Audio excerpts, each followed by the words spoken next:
Today's video is sponsored by Squarespace. Well, as you can tell, the office is coming together slowly but surely. This is not the usual setup. I had to come in late this evening to get this video out for you guys.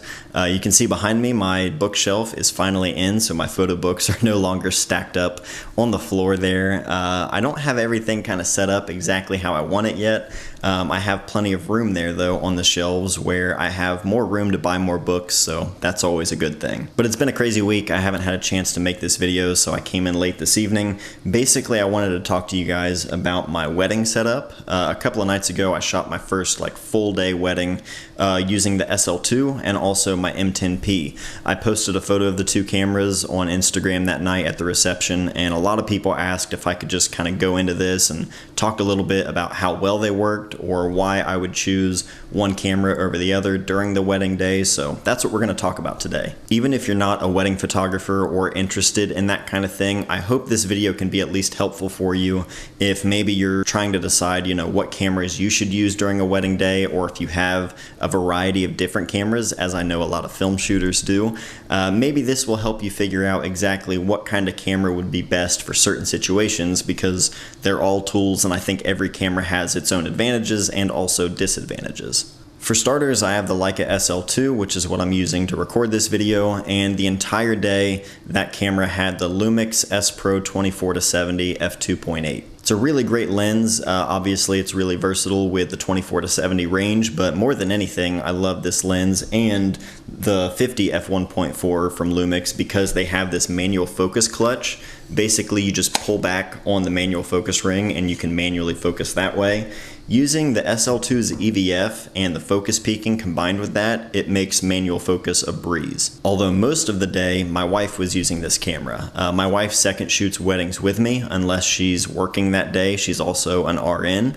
On those days, I just hire somebody else to second shoot for me, but typically she's there on the wedding day with me. And if you guys are familiar with this channel and Molly, you know she's not crazy about using rangefinders like I am. So not only that, her eyesight is really not great, so using a rangefinder isn't ideal for her, so she really wants something with autofocus. So most of the day she had the SL2, although we did swap from time to time, and we'll talk about that in a minute. But we didn't even use the 50 f1.4 the entire day. Everything that was shot on the SL2 on Saturday was made with the 24-70. In terms of batteries for the camera, we have 3 batteries, obviously 2 here and 1 on the camera. 3 batteries. I was kind of curious how well that would go for an entire wedding day. I actually only used 1 and maybe a third or a fourth of the second battery, so that was definitely reassuring because these cameras, it takes a lot of power. There's a 47 megapixel sensor in the camera, a massive EVF that's really big and bright, and in-body image stabilization, so it's drawing power from a lot of different sources. So that was definitely reassuring to know the batteries held up well because they are expensive. For the other camera, as I mentioned, the M10-P, I have the 50 f2 Summicron on here. This is a lens that I just recently picked up. It's a lens I've owned before. I was originally going to buy the f1.4, the Summilux. I still plan on buying that lens, just not right now. I'm kind of just slowly putting back a little bit of money from time to time just to buy that lens. But the f2 Summicron, this is an incredible lens. It's the latest version, and it also works great for black and white film, so I can throw it on my M6, and it's a great lens. I also have the 35 f2 Summicron as spherical. I was previously using the version 4, but I swapped it out for the spherical. I'll do a whole video kind of talking about that with my friend Christian, just kind of comparing the two lenses and why I switched, because the V4 35 Summicron kind of has this cult-like following, and it's one of my favorite lenses of all time, but I switched it out for the spherical, which is a lens I've had in the past before. Definitely really happy with it though. But those were the only 2 lenses I had for the M10. In terms of batteries, I just have 2 batteries for the M10, and I didn't even use 1 for the entire day, which was really nice to see. I was also curious about this camera, but I kind of figured, even though there are these pretty small batteries, the M10 isn't using the same kind of power that the SL2 does. I was using the rangefinder, 99% of the time, and I'm not using in-body image stabilization. Again, I rarely use this little EVF, which we'll talk about in a second. So it was really nice not having to worry about changing the battery on that camera as well. This little EVF, the VisiFlex, this is basically just a little EVF that attaches to the hot shoe of the M10, so that way you can have all of the benefits of an EVF. You can check your exposure, you can use focus peaking, you can see exactly what the sensor is seeing, which is really nice for some situations. I mainly got this so that my wife could use it on wedding days. Again, she's not crazy about using a rangefinder, so using this as well as being able to see the focus peaking, that definitely helps her. But even in some situations, if I was holding the camera much lower, being able to just tilt that EVF up and just hold the camera at a much lower position, that was definitely helpful as well, and it works well enough. It's not the best EVF out there. Honestly, the SL2's EVF has really spoiled me. But that was it. That was our whole wedding kit for the entire day, and it worked out really well. I think the SL2 and an M10, or just an M camera in general, it's a really good kind of combination. They really kind of like complement each other really well, because some things the SL2 is great for, whereas other situations I just naturally wanted to use the M10. The SL2, obviously, with that massive resolution, I use that for all of the portraits and the fine detail stuff. Anything that I think is going to be blown up really big, I was mostly using the SL2 for that, and obviously being able to focus a little bit closer because it's not a rangefinder. That's just another benefit of using that camera. The M10, however, being so similar to my M6, which is what I use day in and day out, although I have really been using this for a lot of personal work lately as well.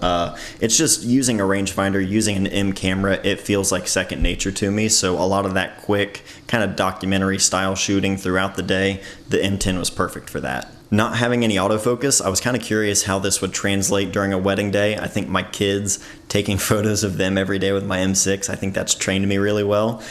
Even if, one of the things that a lot of people would ask is like, how do you manually focus and track, people walking and people moving if you don't want to compose and shoot with your subject in the middle of the frame, basically where your little rangefinder patch is? How are you actually going to nail focus? And you can do this a couple of different ways. Obviously, you can stop the lens down, and that's going to give you a much larger depth of field, so you're going to be able to kind of work around that. So if you're not exactly precise, you can still be within that range of focus. I personally shot this, both of these lenses really, mostly around f2 or f2.8 through the entire day. I didn't really zone focus or anything like that. And I think a lot of this honestly just comes down to just practice and using these lenses and an M camera for so long.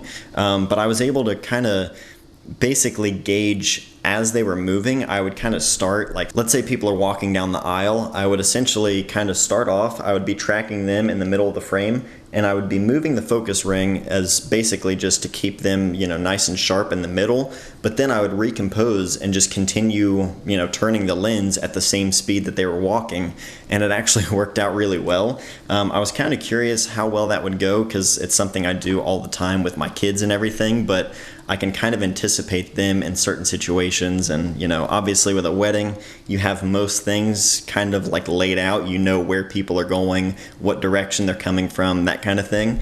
But it actually worked out really well, even with the 50, which obviously you're going to have a little bit less depth of field than something like the 35, anything wider than that. So that really came in handy, not only during the ceremony, but also the reception as people are dancing and moving around. And I found myself in just a different mindset with this camera as I would with the SL2, because this just feels like my M6, and doing that really quick kind of shooting like I would every day with my kids, it just worked really well in that kind of environment. And obviously, if I were using a camera that has, 20 frames a second burst mode and continuous autofocus and all of the, fancy automation with a lot of different cameras these days, obviously some of those things I wouldn't have to worry about.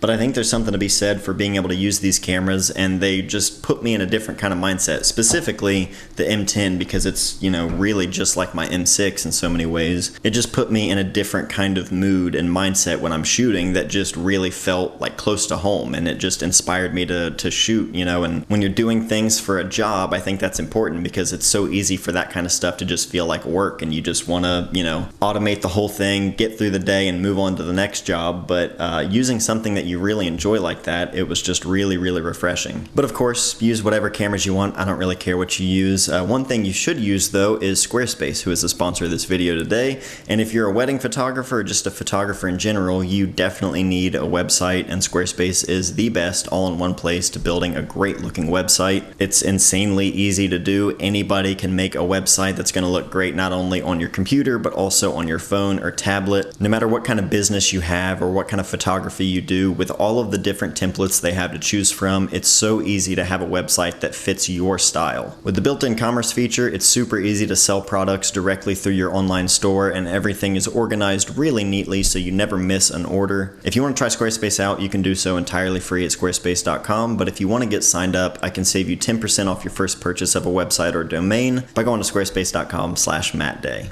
So that's my wedding setup. I hope you guys enjoyed this video. I hope you enjoyed the photos. If you have any questions whatsoever, just leave them in the comments down below. But it's late. I'm gonna go home. Thank you guys for everything. I love you. I'll see you guys next time.